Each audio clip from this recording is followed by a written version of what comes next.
Dear student, Python graphics প্রোগ্রামের next ভিডিওতে তোমাদেরকে স্বাগত। আজকে আমরা ফ্রেম বানানো শিখব। ফ্রেম পাইথন টিকে ইন্টার এর মধ্যে সাহায্যে কী করে ক্রিয়েট করতে হয় সেটা তোমরা দেখবে। তো ফ্রেমের সঙ্গে রিলেটেড যে অপশানসগুলো রয়েছে সেগুলো আমি এখানে লিস্ট করে দিয়েছি। ডান দিকে দেখে নাও, টেক্সট, সাইড, বিজি, এফজি এবং প্যাক। তো ফ্রেম কাকে বলে? দেখো, একটা সফটওয়্যারের মধ্যে আমরা মাল্টিপল ফ্রেম দেখতে পাই। হয়তো তোমরা দেখেছো কিন্তু জানো না ওটাকে ফ্রেম বলে।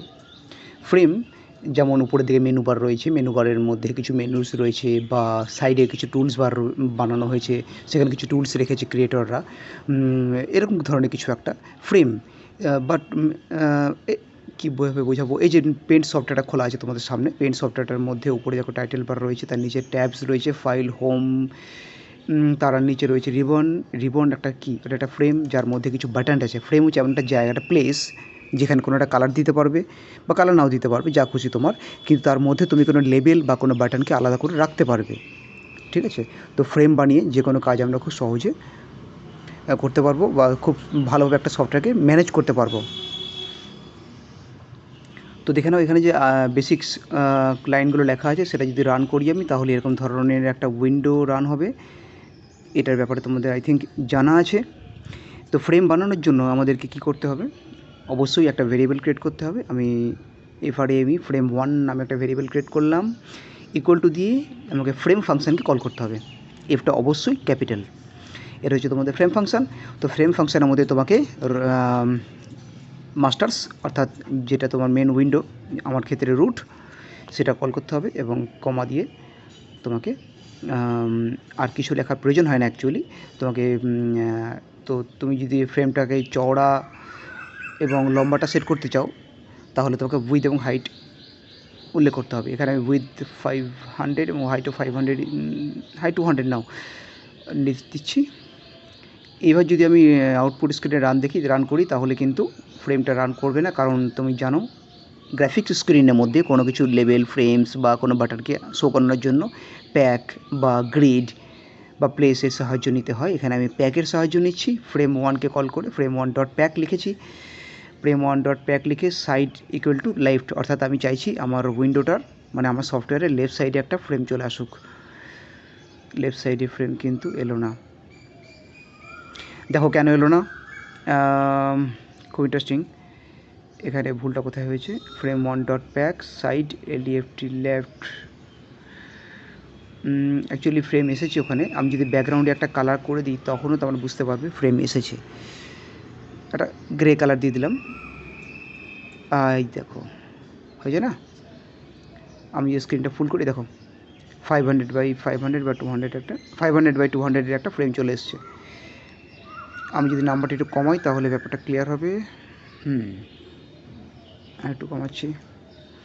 ধরো আমি একটা সফটওয়্যার বানাচ্ছি, যে সফটওয়্যারের লেফট সাইডে একটা মেনু বার থাকবে, যেখানে যার মধ্যে কিছু বাটন থাকবে। বাটনগুলো রাখার জন্য একটা ফ্রেম, একটা জায়গা। তো দেখো গ্রে কালারের একটা জায়গা। তো এই কালারটা তোমরা চেঞ্জ করতে পারবে, যে কোনো কালার তোমরা এখানে দিতে পারবে।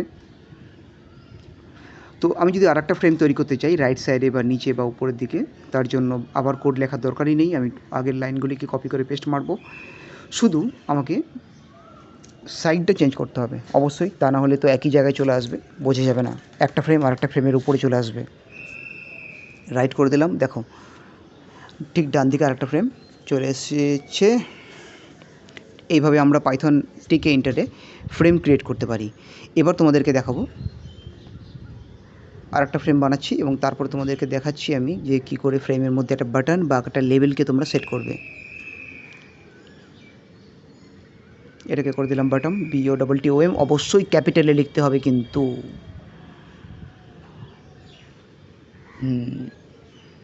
হাইট উইথ নিজের মতন করে দেবে, যেমন জায়গা তোমাদের লাগবে।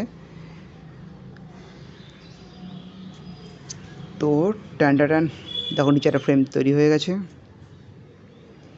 প্যাক এর সাহায্যে আমরা ফ্রেমটাকে উইন্ডোর যে কোনো জায়গাতে এভাবে প্লেস করতে পারবো। ডট ফ্রেমের নামটা দিয়ে ডট দিয়ে প্যাক, তারপরে ব্র্যাকেটের মধ্যে সাইড ইকুয়াল টু দিয়ে বটম, লেফট, রাইট, মিডিল যা খুশি দিতে পারো। আচ্ছা, এবার একটা বাটন বানাচ্ছি আমি। বাটনটার নাম দিলাম আমি BTN1 এট বাটন বানানোর জন্য বাটন ফাংশানকে কল করলাম। এবার বাটন ফাংশানের বিটা ক্যাপিটাল হবে, এটা তোমাদের আই থিঙ্ক জানা আছে। তো বাটনটা কিন্তু কোথায় বানাবো আমি চাইছি ফ্রেম, আচ্ছা, বাটনটা আমি ফ্রেম 3তে বানাবো, মানে নিচের যে ফ্রেমটা রয়েছে নিচের ফ্রেমের মধ্যে আমি একটা বাটন বানাতে চাই। তো নিচের ফ্রেমটা তো ফ্রেম 3 হবে, তো আমি সেই জন্য ফ্রেমের নামগুলো চেঞ্জ করে দিচ্ছি, ফ্রেমের ভেরিয়েবল নামগুলো চেঞ্জ করে দিচ্ছি, যেটা আমি আগে করতে ভুলে গেছিলাম। তবে তার জন্য কোনো সমস্যা হয়নি, ফ্রেমটা কিন্তু শো করছিল। কিন্তু এখন যদি আমাকে বাটনটা ফ্রেম 3তে মানে নিচের ফ্রেমে অবস্থান করতে হয়, তাহলে কিন্তু ফ্রেমের নামটা আমাকে চেঞ্জ করতে হবে। ফ্রেমের নাম দিলাম আমি 3। তো দেখে নাও বাটনটা যেটা আমি বানালাম, বাটনটা BTN1, আমার BTN1 বাটনটা 3 নম্বর ফ্রেমে রাখতে চাই, তাই আমি রুটের জায়গাতে ফ্রেম 3 লিখলাম, অর্থাৎ মাস্টার্সের জায়গাতে ফ্রেম 3 লিখলাম। বাটনটা এখানে আসেনি, অবশ্যই কেন আসেনি তোমরা জানো, কারণ আমি এটাকে প্যাক করিনি, ডট প্যাক, কিছু লেখার দরকার নেই, কোনো প্লেস দেওয়ার দরকার নেই, কারণ কি বাটনটাকে আমি ফ্রেমের মধ্যে অবস্থান করতে চাইছি। তোমরা হয়তো মনে করছো যে বাটনটা চলে এসছে, ফ্রেমটা গায়েব হয়ে গেছে, না তা নয়। অ্যাকচুয়ালি ফ্রেমটা বাটনটার আকারে নিজের আকারকে নিয়ে নিয়েছে, ফ্রেমটার যেটা আকার আমি দিয়েছিলাম সেটা কিন্তু আর সেটাকে ক্যারি করছে না, যেটুকু বাটন সেটুকু ফ্রেম, তাই তোমরা ফ্রেমটাকে দেখতে পাচ্ছ না। এবার আমি যদি একটা লেবেল ক্রিয়েট করি এবং লেবেলটাকে যদি আমি ফ্রেমের মধ্যে ঢোকাই, তাহলে তোমরা দেখতে পাবে একটা বড় সড়ো লেবেল যদি আমি দিয়ে দিই, তাহলে তোমরা দেখতে পাবে যে বাটনের পেছনে একটা ফ্রেম রয়েছে। কী লেখা যায়, হ্যালো স্টুডেন্ট। এটাকে আমি ডট প্যাক করব, প্লেস দেখার কিছু দরকার নেই, এটাকে আমি ফ্রেম 3তে অবস্থান করতে চাইছি। এই দেখো, এবার তোমরা দেখতে পাচ্ছ হ্যালো স্টুডেন্ট ওয়ার্ডটা একটু বড় আছে, তাই ফ্রেমটা সাইড দিয়ে বেরিয়ে এসেছে, অর্থাৎ বাটন এবং লেবেল দুটোরই পেছনে কিন্তু ফ্রেমটা রয়েছে। ফ্রেমটা অতটুকুই জায়গা নিচ্ছে যতটুকু বাটন রয়েছে বা লেবেল রয়েছে। তো আমি যদি লেবেলটাকে একটু বাড়িয়ে দিই, যেমন কি লেখা যায়, মাই নেম ইজ অমিত, বা যে কোনো একটু লম্বা চওড়া একটা লাইন যদি লিখে দাও, লেবেলটাকে একটু বাড়িয়ে দিই, তাহলে দেবে ফ্রেমটা তার আকৃতি চেঞ্জ করছে লেবেল অনুযায়ী। ওকে, তাহলে যে কোনো ফ্রেমের ভেতরে আমরা বাটন এবং লেবেলকে এভাবে আমরা সেট করতে পারি। তবে আর একটা কথা,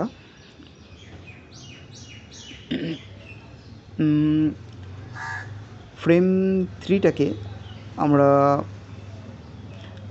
এই যে বাটন আর লেবেল বানালাম, বাটনটা সেট করলাম ফ্রেম 3তে, তবে এটাকে আমরা লেবেল ফ্রেমও ক্রিয়েট করতে পারি, অর্থাৎ আমরা ফ্রেমের আগে যদি লেবেল লিখে দিই, তাহলে কালারটা চেঞ্জ করে দেখি, কালার চেঞ্জ হচ্ছে কি না। তোমাদের মনে যদি সন্দেহ থাকে, হ্যাঁ দেখো কালার চেঞ্জ হচ্ছে, ব্লু কালার, যে কোনো কালার দেওয়া যাবে। তবে যে কোনো কালার বলতে যে কোনো শেডের কালার যদি দিতে চাও, তাহলে তোমাদেরকে হ্যাশ কোড ইউজ করতে হবে, এবং এই সাইড এর ব্যাপারটা বোঝা গেছে। নেক্সট,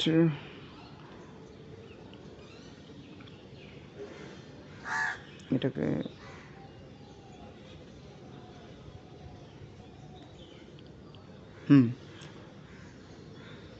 তো যেটা বলছিলাম আমি যদি ফ্রেম বানানোর জন্য ফ্রেম ফাংশানকে কল করেছিলাম, তোমরা দিকে বলেছিলাম প্রথমেই। তবে লেবেল ফ্রেম নামেও একটা ফ্রেম হয়, একটা ফাংশান হয়, তোমরা লেবেল ফ্রেমও উল্লেখ করতে পারো। তো আমি লেবেল ফ্রেম লিখলাম, সেটাও করতে পারো। লেবেল ফ্রেম লিখলে কেমন হবে দেখে নাও, আমি ডান দিকের যে লেবেলটা, সেই লেবেলটাকে আমি লেবেল ফ্রেম করেছি। লেবেল ফ্রেম করে দেখে নাও একটা উঁচু উঁচু ভাব চলে এসছে, একটা আউটলাইন বর্ডার চলে এসছে, বেশ সুন্দর লাগছে ফ্রেমটা। দেখো নিচের যে ফ্রেমটা রয়েছে মানে ফ্রেম 3টা, আমি ফ্রেম 3টাকে লেবেল ফ্রেম করে দিলাম, দেখো কি সুন্দর হয়ে গেল। কি সুন্দর বলতে কি, যেটুকু লেবেল যেটুকু বাটন সেটুকু ফ্রেম অবশ্যই, কিন্তু তার চারিদিকে কী হলো, একটা বর্ডার লাইন চলে এলো এবং সুন্দর লাগছে ফ্রেমটা দেখতে, এবং ফ্রেমটা একটা উঁচু উঁচু ভাব চলে এসছে, একটা 3D ভাব চলে এসছে ফ্রেমটার মধ্যে। তাহলে যদি এরকম ধরনের ফ্রেম তৈরি করতে চাও, তাহলে তোমাকে ফ্রেম ফাংশান নয়, লেবেল ফ্রেম ফাংশানকে কল করতে হবে, যেভাবে আমি লিখলাম। আজকের ক্লাস এ পর্যন্তই। তো দেখা হচ্ছে নেক্সট ভিডিওতে।